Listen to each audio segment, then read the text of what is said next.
Diskaya, mga boss, aapila, no? Aapila sila. Oh, lisensya ng siyam nitong yan. Kasi yung siyam nila na construction company mga bossing, ay ayun, tinanggalan ng lisensya. 'Di ba? Tinanggalan, dinismiss, mga bossing. Ngayon sabi ng mga diskaya, iaapila namin yan lahat. Ngayon, tuloy tayo dito, mga bossing. Puntahan natin si Roque. Nako, eto, parang mangiyak-ngiyak na. Kanina pa mangiyak-ngiyak yung itsura ni Roque, mga kababayan. Lumuha ako. Ayan. Lumuha na nga daw eh. No? Lumuha ako. Kala ko sumubo eh. Napasubo ako. Pakinggan natin si Roque, mga kababayan. Ito, feeling ko pakiramdam ko, malapit na po sa finish line to. Si Roque, konting-konti na lang po, susuko na to. Konting-konti na lang po, sa loob na po ng kulungan, kakain ng humba itong si Roque, na idol ng mga DDS. Pasuko na ito.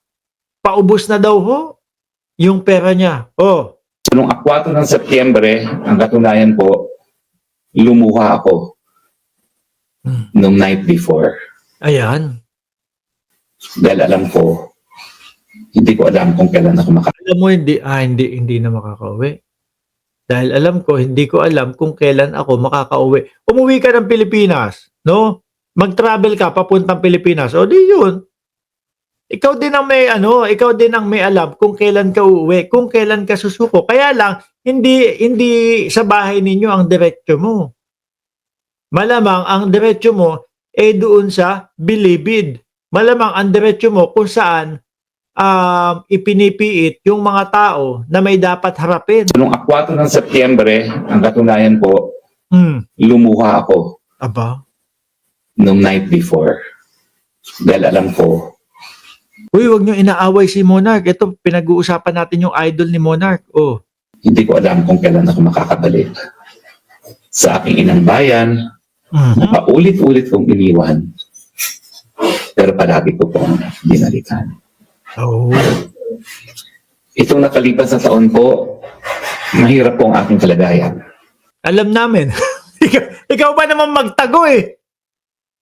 Sino ba naman ang hindi hihirap ang buhay sa pagtatago? Di ba, mga kababayan? Kasi nga, harapin mo na.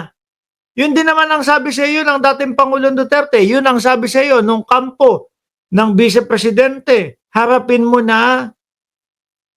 Di ba? Umuwi ka na. Ipakita mo na yung dokumento mo na sinasabi na ibinenta mo yung lupa. Na yung pera mo, yung 65 million, laki nun ha. Kasi yung balita i-correct nyo na lang ako doon sa mga numero. Yung balita mga kababayan, is magkano?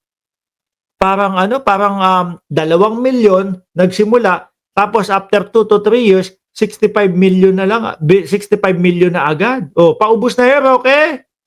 Sa bagay mga boss, no?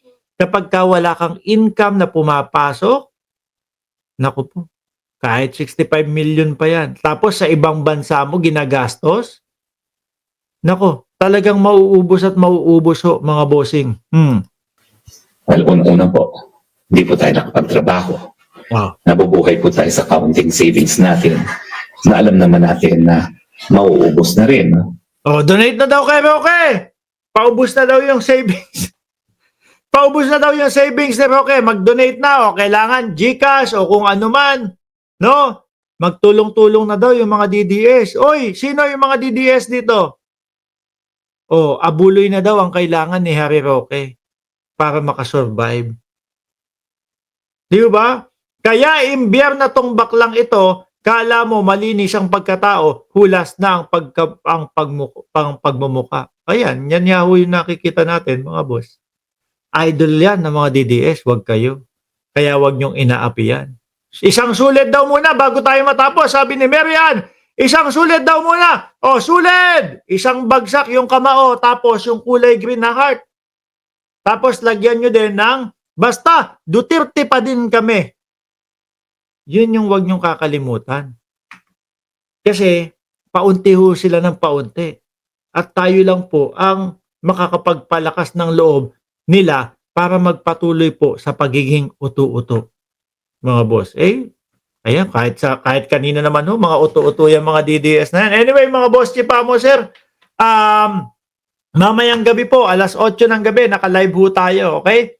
Huwag niyo pong kalimutan, alas 8 ng gabi, naka-live tayo. Ngayon, hayaan muna natin na tumangis si Harry Roque at mag-isip-isip kung kailan siya uuwi ng Pilipinas. Maraming salamat and God bless po sa ating lahat.